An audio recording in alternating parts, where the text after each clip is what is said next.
There are changemakers, leaders, and trailblazers who leave their mark on local communities and on the world stage, all part of alumniUBC. And every year, our numbers grow and connections deepen. With opportunities for alumni to share meaningful ideas and tackle complex social issues, and career programs to help turn goals and aspirations into a meaningful professional life, with ways to get involved and give back, too. The Robert H. Lee Alumni Center on the Vancouver campus is our alumni home for life. And we network all around the world as well, because connection is at the heart of alumniUBC. Another great way to stay connected is with the free alumniUBC app. It's filled with exclusive benefits, including financial services, partner discounts, and our award-winning Trek magazine. Remember, UBC is yours, and through alumniUBC, it always will be. It's nice to see so many faces. Thank you for joining us this afternoon. My name is Sarah Martin Buffett. I am Cree Métis Scholar at UBC Okanagan. I'm from Saskatchewan originally, but I've been here in the Okanagan for 10 years. I'm a graduate assistant, academic assistant with Indigenous Programs and Services. So as part of this event, I'll be co-hosting today with my colleague, Liam King. So Liam, if you want to introduce yourself and we'll pass on.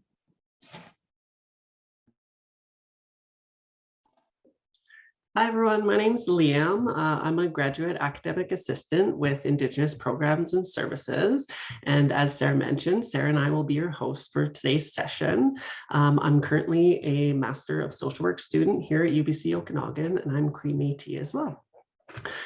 So thank you for taking time out of your busy schedules to attend today's event. Master Grads is an alumni speaker series hosted by the College of Graduate Studies in partnership with alumniUBC. This event serves as an opportunity for current students, staff, faculty, and former alumni to explore the possibilities of a graduate degree through hearing from master's and PhD alumni who are mastering their careers. So today's Master Grad presentation is in partnership with the Indigenous Programs and Services at UBC Okanagan and is specifically focused on Indigenous pathways in academia.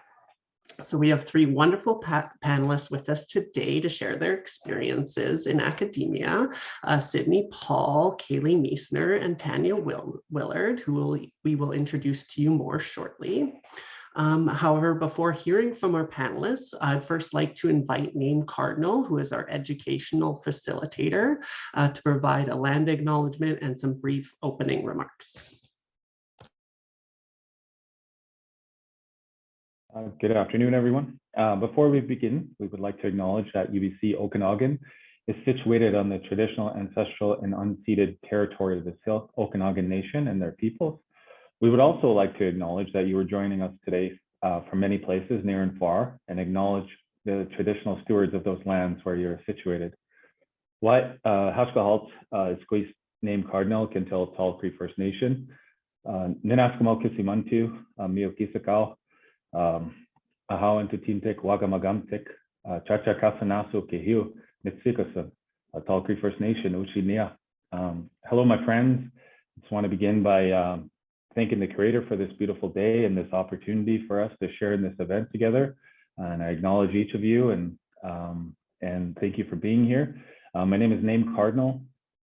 I'm from Tall Cree First Nation, located in Treaty 8 territory of Alberta. But I also go by another name in my Cree language. My name is Spotted Eagle, and I was taught that it's important for me to honor and acknowledge that name by sharing it with others when I first meet them, and because it gives you a little bit of perspective on who I am and where I come from. And I also I introduced myself in Inselshan first. And I did that because I was taught that it's important for me when I enter someone else's territory as an uninvited guest. I acknowledge the land, language, the knowledge, and the people in the best way possible. And I wanted to do that by introducing myself in Inselshan. But I want to thank the organizers of this event and for all the speaking panelists that are here today. And I'm very honored that I get to come and share this with you today and to do the territorial acknowledgement and to provide some opening remarks. I'm very humbled that I was asked to do this because there's a lot of other people on campus in this community who could be doing this for you. And you thought so highly of me that you asked me to do this. And I'm just very grateful that I get this opportunity.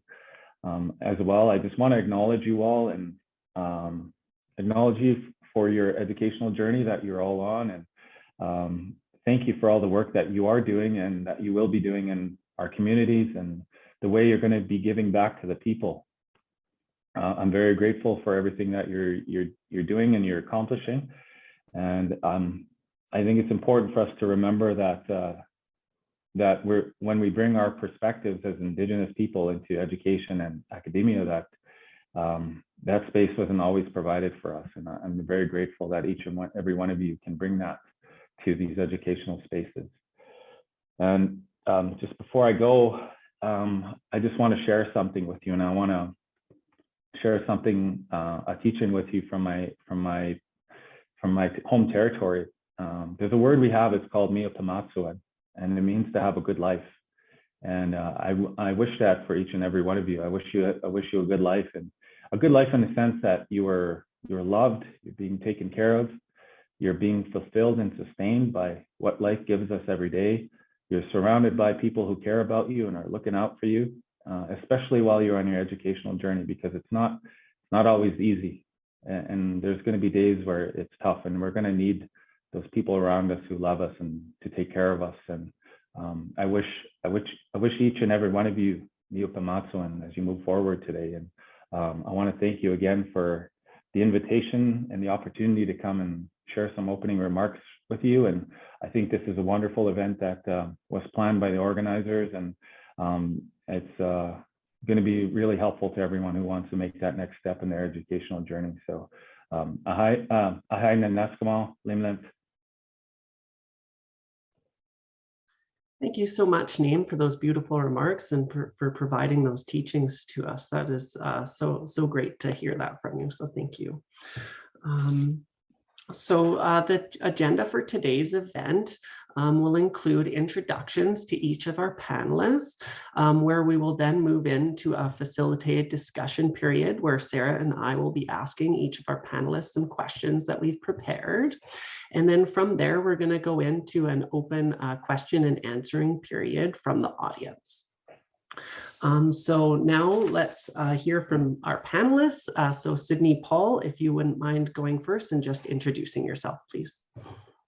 Sydney Paul, I'm from Northern Chusha Territory.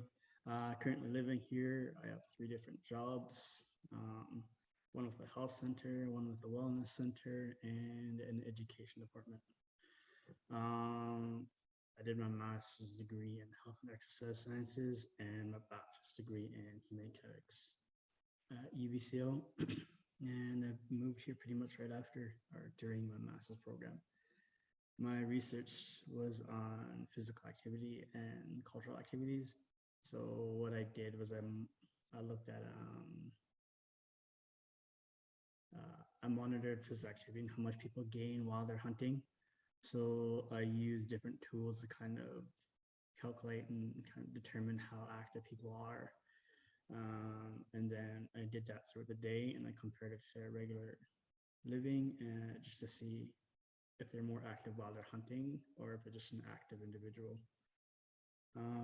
Some good things came out of it. It was pretty good. More participants would have been great, but a little limited with COVID at the end of my research project. Yeah, that's who I am. That's what I did. Thank you, Sydney. So nice to see you here. I've known Sydney for many years, and you've gone through your research at an interesting time. So thank you for sharing that. And Kaylee, would you mind to introduce yourself next? Yeah, I'm Kaylee. I'm Kaylee Meisner. I'm in my PhD in clinical psychology. I'm Métis. My family's from Red River. I've been doing all of my schooling in at UBC Okanagan, so in this region. So my undergrad I did here as well, my master's in clinical psychology. And as a fourth year PhD student, I've applied to residency. So I'm at the light at the end of the tunnel stage of my my academic training right now. Thanks for having me. Thank you, Kaylee. It's nice to see you here as well. Thank you for making time out of what is surely a busy year. And last, but certainly not least, we've got Tanya to introduce. Hello, everyone. It's really great to meet you and see you all here. Thank you, Naim, for a really beautiful introduction. I'm also very grateful for Syilx territories and the ways in which I traverse between Secwepemc territory and Syilx territory for work. And also my family was married in, and my aunties, my late aunt was part of the Syilx community. So very close to my heart, and also present in the ways I think about my work today. One of my earliest jobs was with Sunclip Native Theatre Company on West Bank at Okanagan Indian Band. And it was really formative for me in my work and what I bring to my research today. I'm currently faculty with visual arts at the Faculty of Creative and Critical Studies. So I teach in studio art, I teach art theory, and I teach from an Indigenous contemporary art perspective. And my research looks at land-based contemporary art practice. So it makes a distinction between eco-art because I consider centering Indigenous territory within my approach to outdoor-based types of work, and to also considering Secwepemc aesthetics and other interior Salish or other Indigenous aesthetics that start from the land, and considering the land as our first gallery, and thinking about how we can restructure gallery systems to be more equitable for Indigenous peoples. So I've been with UBC Okanagan for the last 3 years, and I maintain my research in terms of being a curator, artist, and at times a writer. So, and actually I did my master's after like 17 years between my BFA, my Bachelor's of Fine Arts, and my master's, and I did that at UBC Okanagan, and I live on my reserve here in Escalnath Reserve in Secwepemc Utluch in Secwepemc territories, and I commute in to UBC Okanagan when I teach. So yeah, I'm excited to hear from everyone today. Thank you, Kukstam Limlimt. Thank you, everyone, for those introductions. It was wonderful to hear a little more about you. So now we have some questions prepared that we would like to ask each of the panelists. So we're going to go in order of the order we just went there, with Sydney and then Kaylee and then Tanya throughout the question and answer period. And so, Sydney, starting with you, can you tell us a little bit about your experience in graduate school? It was pretty normal. I don't know. In the middle, it was normal. At the start, it wasn't. Not a lot of people knew I was a graduate student, especially the faculty, and it was kind of weird trying to get emails and stuff. It felt like. But after I got through that, I had to go see a bunch of departments. It was pretty okay. So like COGS and my health science department, and just kind of get caught up on everything because a bunch of emails got past me while I was accepted and not there yet. But then it's pretty, my supervisor was pretty good. We just had monthly or weekly meetings depending on the process of my study or my research. I did all my courses in the first couple of semesters of my grad school. And then the last year and a half was just a lot of data collection. Ethics was pretty hard to get through, especially working with Indigenous communities and working behavioral studies and working on reserve. All my research was done on reserve. It was a bit hard. It took a while, a lot longer for me to get approved by the ethics board, but other than that, it was pretty easygoing. My supervisor was Jen Jacoby, and she was pretty okay with like me doing what I needed to do for my projects. And then COVID happened, so we kind of just started to end my data collection phase because I couldn't really interact with people. And then I just wrote out the rest of my thesis while I was at home and everybody was on lockdown. That took a good couple months. Yeah, that's pretty much my experience with my master's program. Thank you so much for sharing that with us, Sydney. Yeah, it's definitely great to have like a mentor who is allowing you to do the Indigenous research that you want to do. So that's great to hear that you got to go on that path that you found useful for you. So how did your graduate experience differ from being an undergrad? My graduate experience was different because I got to focus on what I wanted to do more, opposed to my bachelor's degree. A lot of courses in my bachelor's degree were just regular courses for human kinetics. I found out I wanted to do work with Indigenous communities, or at least like focus on the physical aspect of holistic health while I was in my bachelor's program, because I noticed there's a lot of gaps in that area while I was doing research. So I focused on that, and then one of my professors in my fourth year, I think, noticed one of my papers, he liked it, and I worked with them. And then we got myself into my master's program. So I just worked on basically that aspect of physical activity and hunting. Maybe later translate it into more just cultural activities, than just hunting. But I got to focus on a lot more like Indigenous perspectives of health. And that's kind of what I wanted in my later years at university. Just to look more at the gaps in the area and see what I can try and do to kind of help bridge those gaps. Yeah. For sure. So it seems like grad school is a little more unstructured in comparison to undergrad, just from what you're saying. Yeah. Awesome. Are there any major takeaways or lessons that you learned? Grad school was seemed a lot easier than my bachelor's program, but I think it's just because of my interest.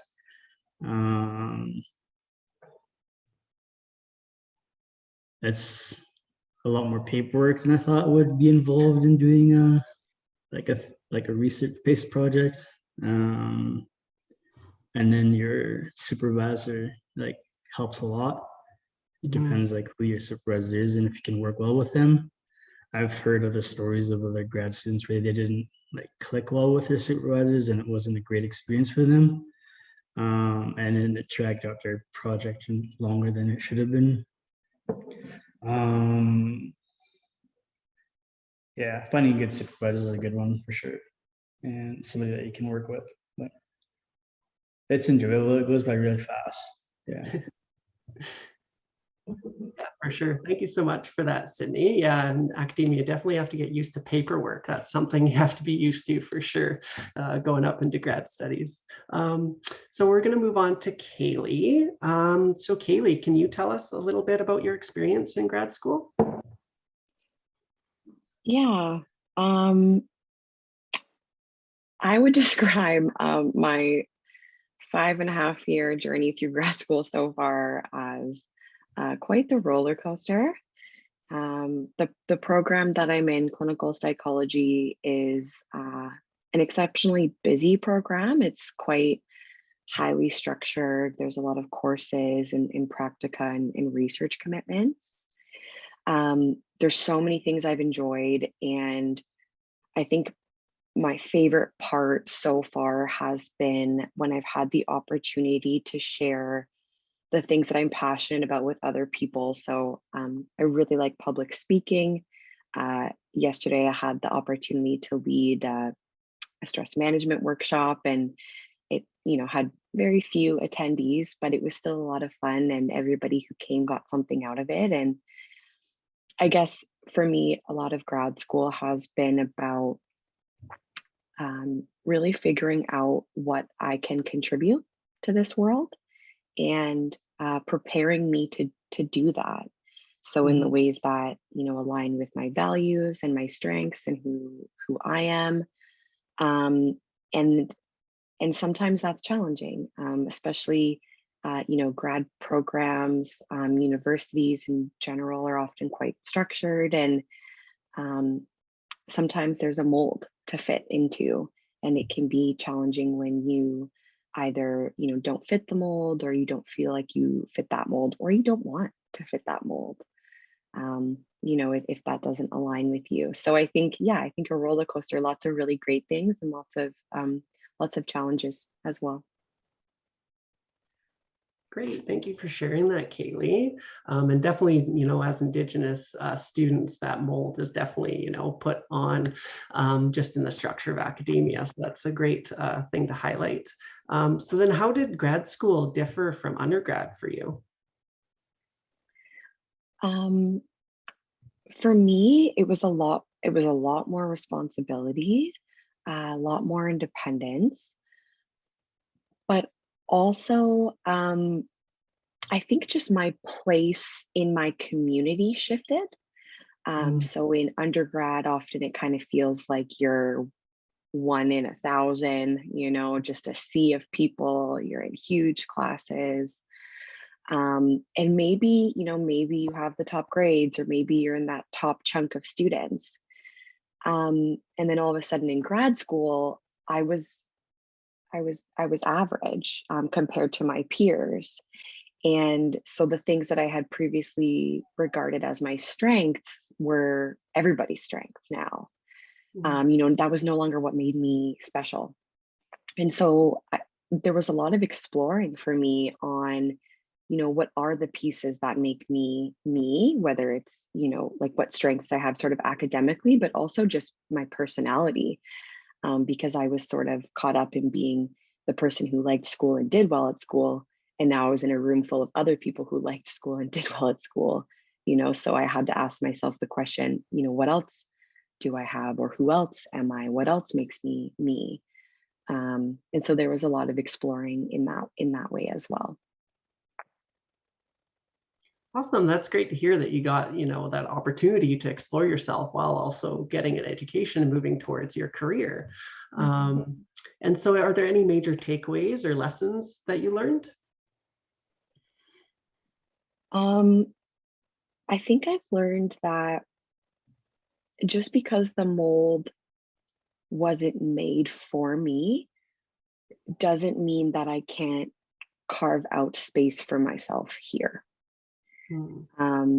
I think sometimes I've felt that I've been swimming upstream, and I think that I've learned to appreciate that experience as building resilience and preparing me to be a really great psychologist in ways that are different than the experiences of my peers.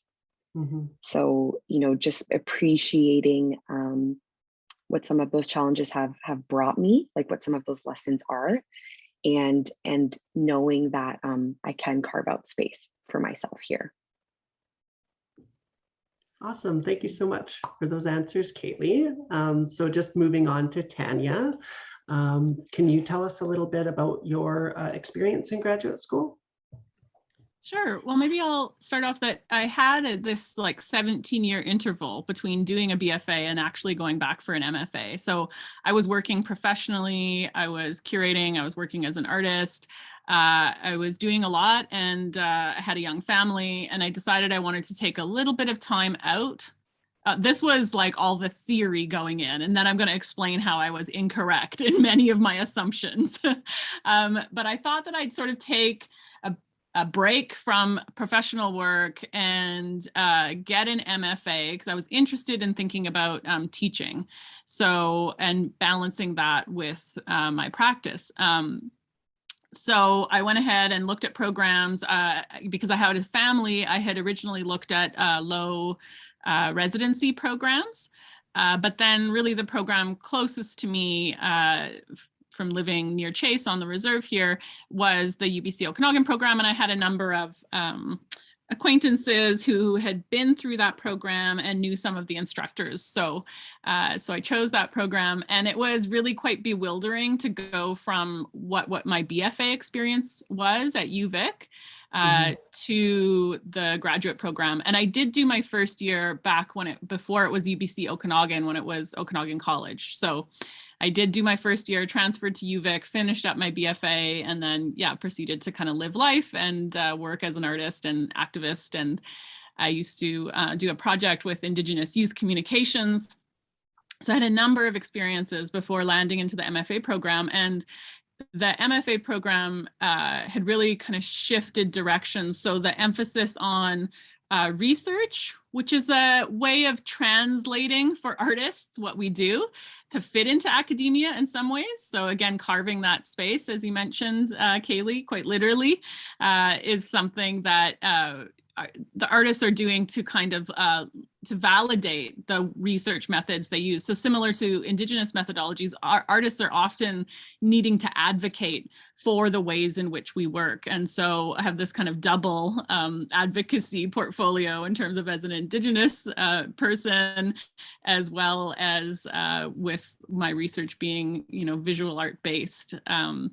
And so, it was a real exercise for me and a struggle to get through the MFA in some ways, to orient myself to what was the work that I was doing that was for my professional practice, because I continued to work curating major projects during my MFA, and what was the work that I wanted to be a record of my time for my master's, and which would remain at UBC Okanagan. So that took me on different journeys. I was also building a house on the reserve at the time. So some days I was driving 6 hours, because I drive to language lessons in Kamloops first. And it took a real toll on my close family. And there was definitely times I felt like my life is falling apart. What am I doing traveling in to my program? But I also pushed through. It was important to me to finish, on time, to get the credentials that I was wanting to validate the next steps in my career. And then before I finished, a posting for a position that was tenure track assistant professor came up. And though I was a long shot, having actually just still actively concluding my program, I had a lot of professional experience.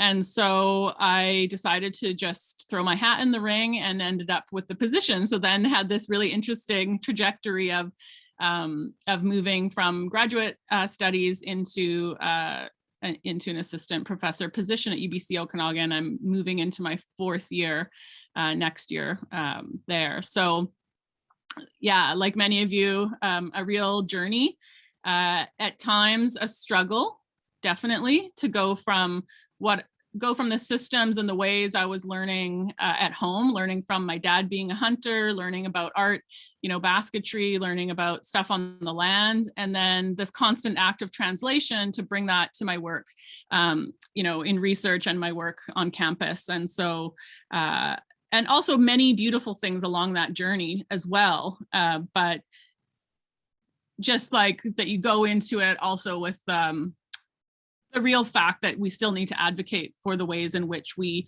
learn and see the world. I had to advocate in order to take Indigenous languages, so Kwetmukshteen, as part of my program under a Western Dean's Agreement, and had lots of feedback that comes from positions where people are just uninformed about many things from our cultures. So, and the fact is that is a lot of people in the institution. So there's definitely a role for being an advocate, supporting each other, and teaching not only your students, but sometimes colleagues, administration, about our roles and about the ways in which we work. Great, thank you so much for that in-depth answer, Tanya. It seems like you've had quite an adventure going from your bachelor's into your master's and then into a faculty position. Thank you so much for sharing that experience. So I'm just going to jump over to Sydney again. So Sydney, as a master's student, can you tell us a little bit about your journey and how you got into being a master's student?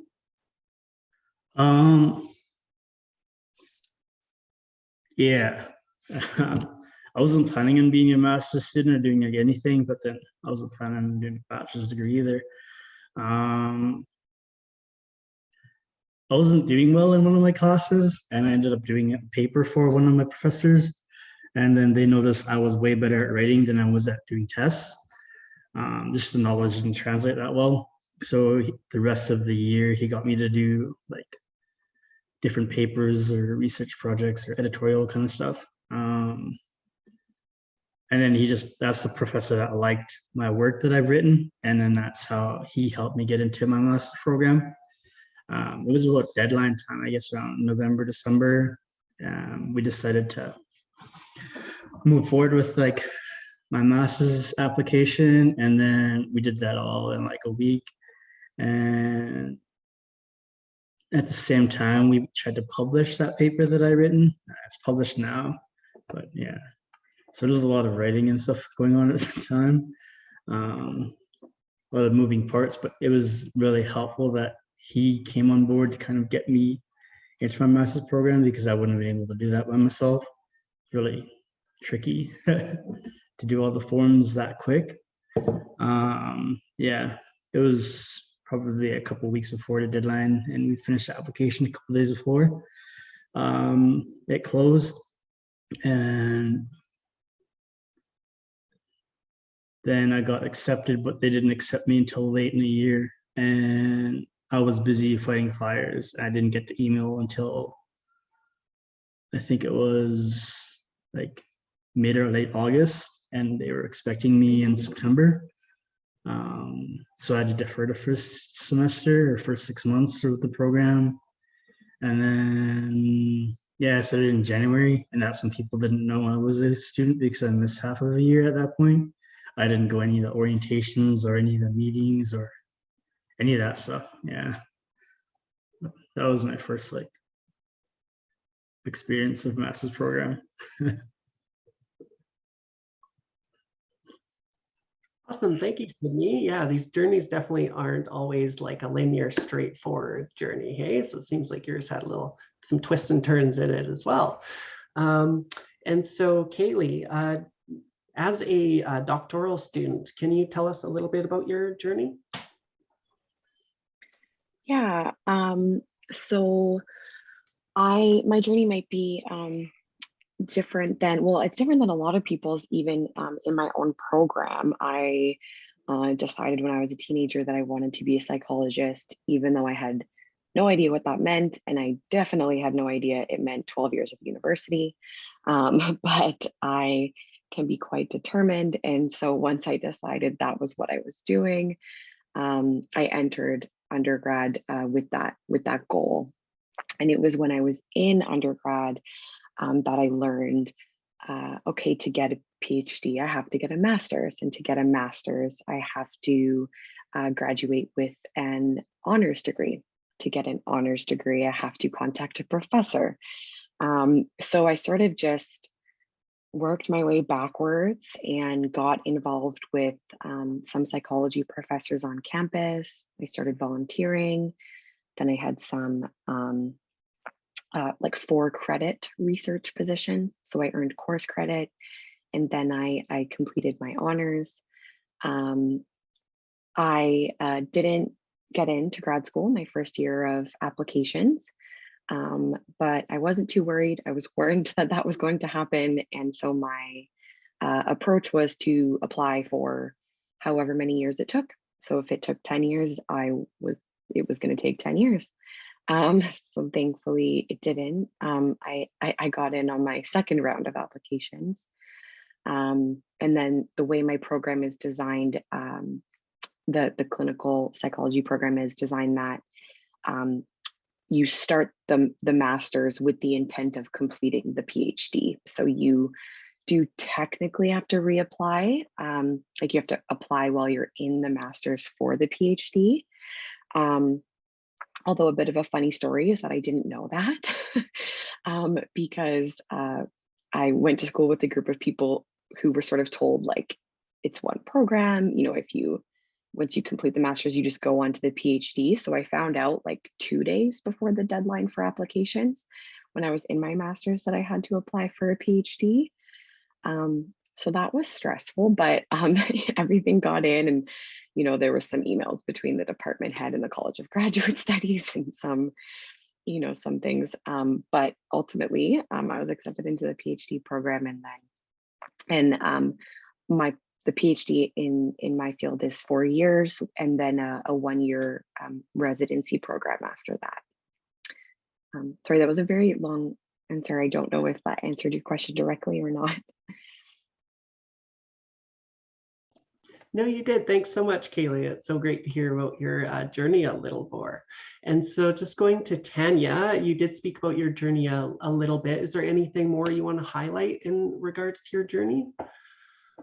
Maybe just like that it can be difficult to balance everything when you're also caregiving. So if you have a caretaker role, if you have children or nieces and nephews to look after or grandparents, it's a juggling act, and it takes a lot of persistence, but you can do it. Like I have 2 kids, they were 8 and 10 kind of through my MFA, and though it's challenging and definitely relying on some family supports and or partner supports is important, but I just want to encourage people, because sometimes it feels like, oh well, once you have kids or something, you it's impossible to go back, or you won't be able to do it, and I say we can do anything we put our minds to, so including challenging ourselves. Awesome. Thank you for that, Tanya. Yeah, I have kids too, so I know how hard it can be doing school with the little ones around. So Sarah, just with regards to time, I was wondering if you wanted to jump in for this question and take the questions from here. Sure. Yep. That sounds really good. I mean, I think we could go on all day because this is such an important conversation, but we do want to be respectful of everybody's time and wrap up around 1 today. So my first thought is that, I think what we're hearing is that this journey is so unique for everyone. And so the next question is about mentorship and in the development of you as an academic along the way. I mean, it could be a supervisor, it could be mentors of any kind, but Sydney, I want to start with you, of course. And I mean, you talked a little bit about one undergrad professor that really was really influential for you and the strong supervisory relationship. But if you're also keen to talk about how that mentorship may have looked transitioning back into community work. Sorry, what was the question?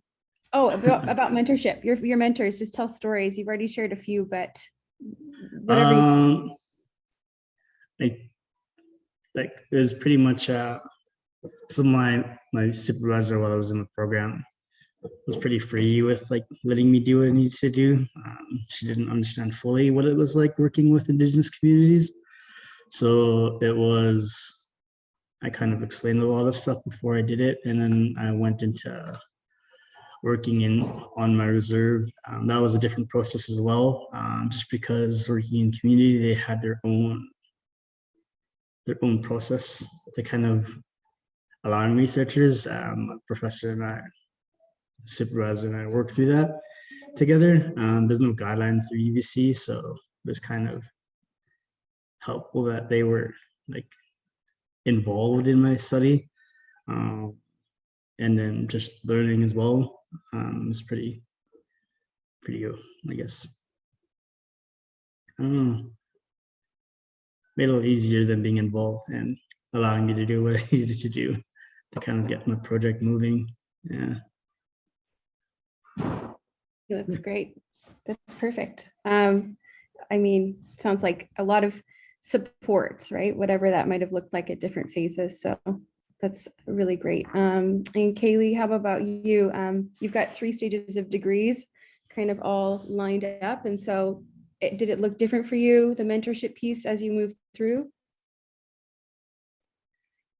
Yeah, different and the same, because I've done all of that here. So some of those mentors have kind of been with me all along the way.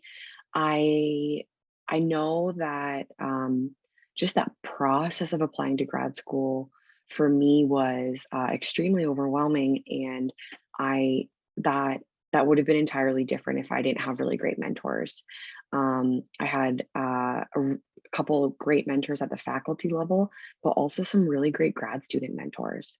And that was really, really influential for me in, without having it seemed as though a lot of other students had, maybe their like parents review some of their documents, or, family members who were familiar with university. And I think for me, having mentors really made me feel like I wasn't alone in the processes that I was going through.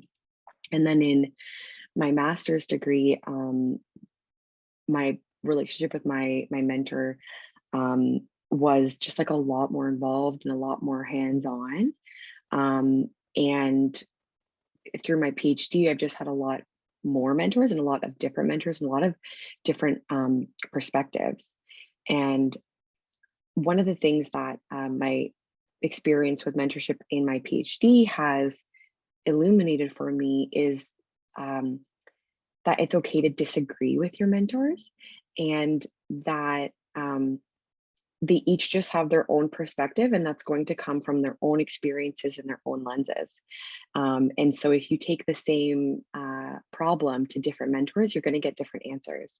And so I stopped seeing them as this kind of all-knowing source that had all the answers, and more as just one perspective. And that just changed things a lot for me in terms of having confidence in my perspective too. And then also I've really enjoyed having mentees, so mentoring others while I'm being mentored. And I, just kind of think of this like mentorship hierarchy. And I think that we always have something that we can give back to somebody at, kind of just like one stage in the game behind us. So, as a master's student, I was mentoring undergrads, and as a PhD student, I mentor, junior graduate students. And as I move through and become a psychologist, I hope to mentor other graduate students. So I think just, giving back and learning from your mentors so that you can pass that on.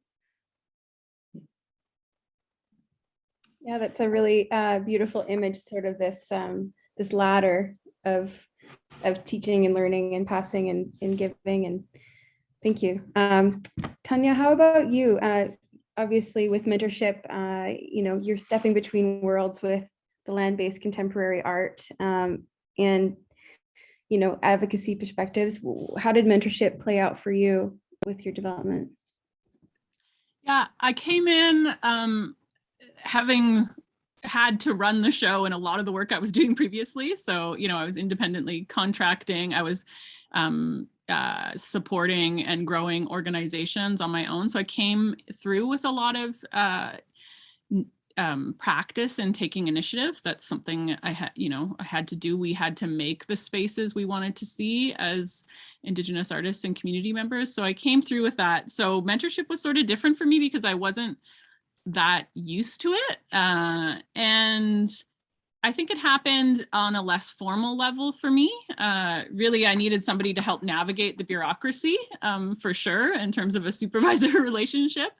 And at the time we had, the head of our department was Stephen Foster, a Haida media artist. And so that was really important and relevant for me to find connection. Otherwise, it might have been more difficult to find myself grounded.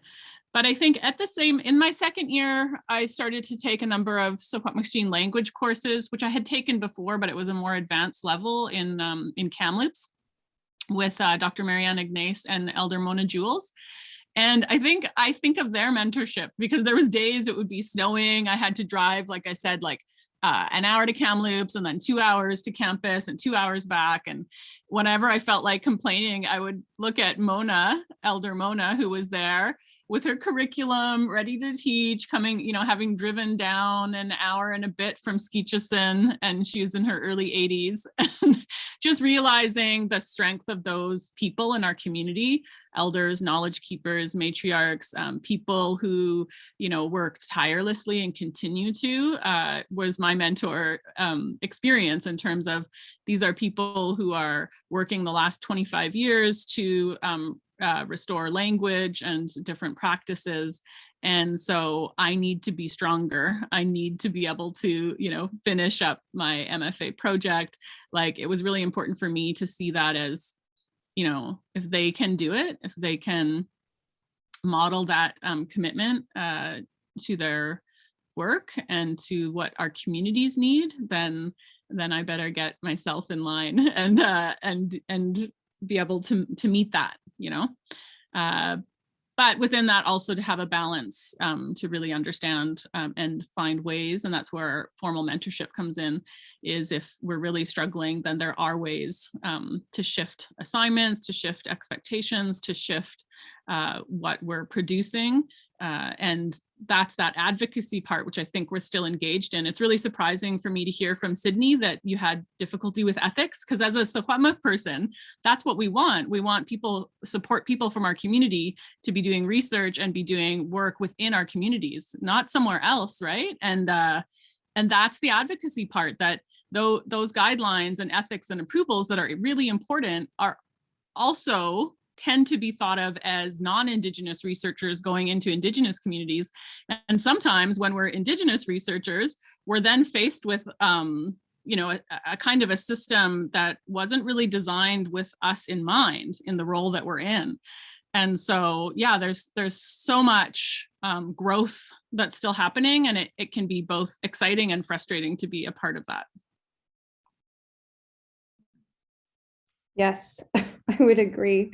I see a lot of vigorous nodding as well as you speak through that topic from the audience. These are such great things. We're going to move to the next question. It's kind of a more of a quick fire question, and you've all shared so much wisdom along the way, but what would be your message to other Indigenous students wanting to pursue research, higher education, possibly a career in academia? Sydney, you first. Okay, I guess finding a supervisor would be a good one. That really helps a lot, and I'm just gonna go for it. It's not as hard as people think it to be, to kind of apply and kind of pursue, especially once you get in. Like, you can work on what you need to, or what you want to work on and move towards. That's awesome. Well done. And Kaylee? Yeah, I would say just because this space wasn't made for you doesn't mean that you don't belong here. Yeah. Thank you. Tanya?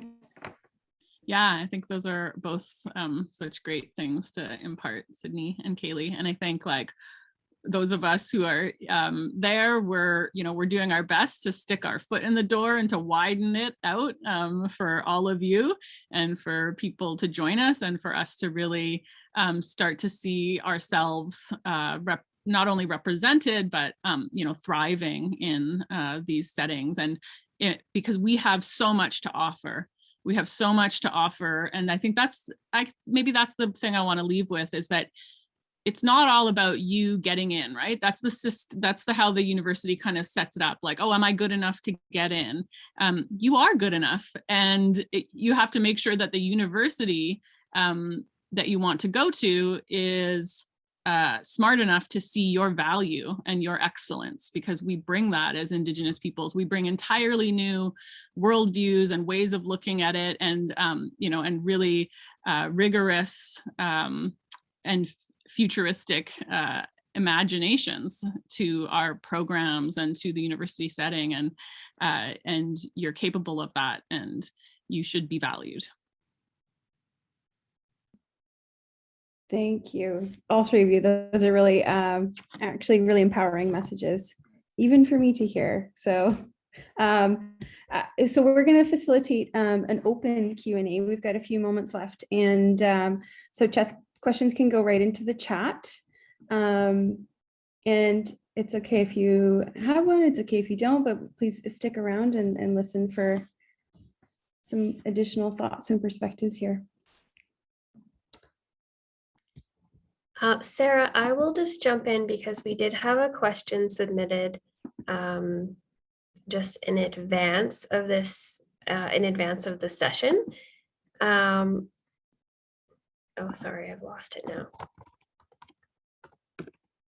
And also, if anyone does have a question, you're welcome to use the raise hand function, and then we can get to you, or type it in the chat, or you can just unmute yourself and ask your question directly to either of our panelists.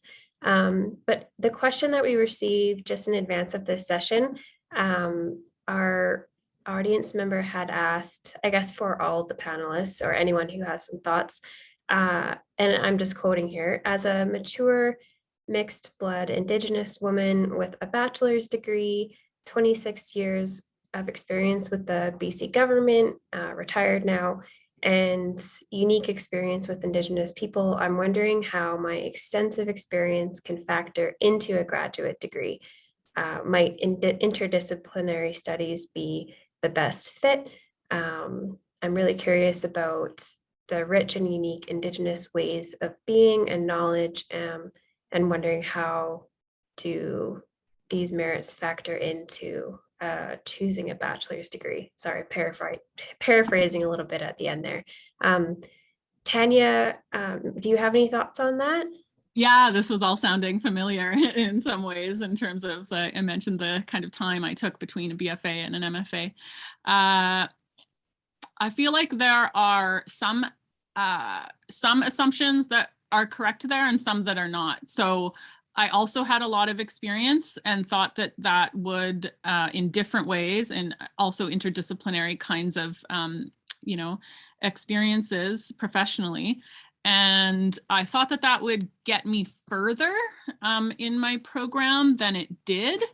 And what I learned was that programs really have their own rationale and their own expectations, that your external experiences are obviously valid and part of that in some ways in terms of how they form your perspectives and the ways that you want to apply yourself to the program or to research.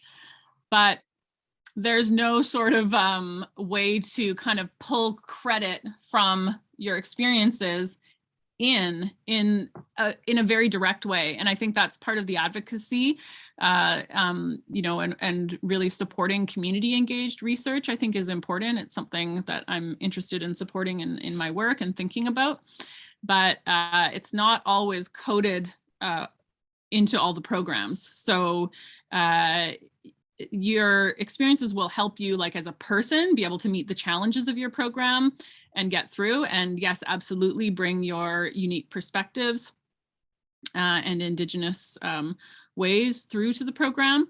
But there's still so much that you will learn about the program when you're in it. So not to overestimate some of that, because the program really has its own system, and you spend, I think, the first year learning how it functions, and then the second year, really focusing on your work and having it kind of fit enough. We're carving new molds, but we're also sometimes, fitting into certain parts in order to kind of create that whole. So yeah, I mean, I would absolutely encourage mature students. I think that there can be an amazing contribution to the programs, but that you're also in it in the same way that somebody who's coming from their BFA or coming from only university experience is. So it's challenging, and those experiences should help you meet those challenges.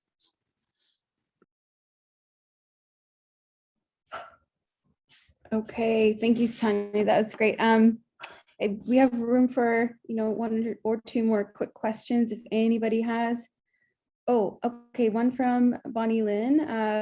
Hi, Bonnie Lynn, nice to see you here. I apologize if Sydney already mentioned this in his research topic, but was wondering about his research and the title of the journal article you published.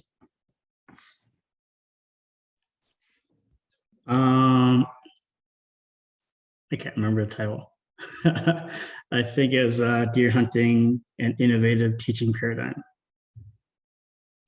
Is the one I published.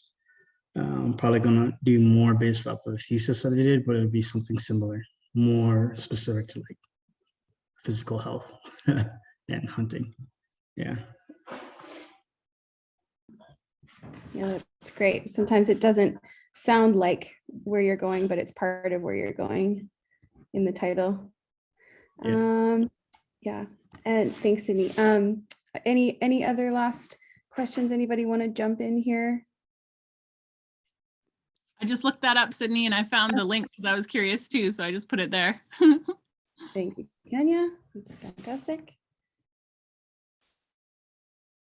Yeah, I have a question for our panelists. First, thanks for sharing your experiences. So I'm a recent graduate with my BA, and I find myself right now, I'm writing a research paper in part to challenge myself, you know, outside of all of the structure that came with that bachelor's degree, where you have to meet deadlines, submit the paper on time, etc. And I'm finding it really hard to find that motivation at the end of a workday to write. So I'm wondering perhaps what your processes are, and perhaps what resources you might keep gravitating towards, you know, as far as just picking up the pencil, so to speak. Thanks.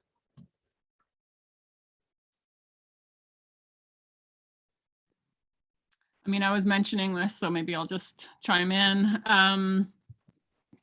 Like I would do, yeah, as much work as I could to keep up, but often I was still running many different projects while also doing my MFA. And like, again, I just looked at people around me and just really tried to prioritize. And I guess you just like, also there's something where you need to draw down deep. You need to drill the well deeper and be able to release what's in there because you're capable of it. But and at the end of that day, that's really hard, but you either do it or you don't, right? So that's as kind of clear cut as it gets. You either dig deep and you find what you need, or you don't do it. And so that means like keep digging. Thanks, Dave. If we've got time, is it okay if I add on as well? Okay. For me, one of the things that has helped me with, again, I'm on year 5.5 of grad school, year 11.5 of university. Like, it's been a long time. I lost motivation a long time ago. So I think the thing that really like keeps me going is remembering zooming out. So in the moment, I'm like, I don't want to do this. And I zoom out and I remember what this is a part of.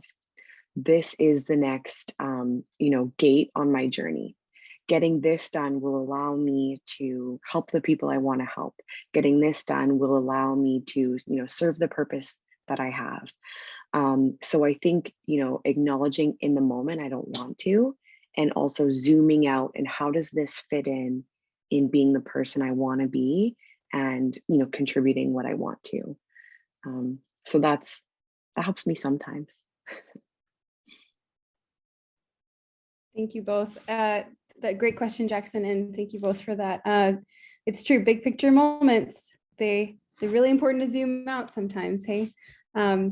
So it sounds like if anyone has any additional questions after the session, you can reach out to Stephanie at her emails in the chat box. And just to honor everybody's time, it is 1 o'clock, so we'll wrap up and send everyone off into the afternoon. It's great to co-host with my co-host Liam today, and we appreciate you all making time to be here and look forward to seeing you all on campus or in virtual. Have a great day, everybody. Thank you. Cook's Jam. Thank you all for coming.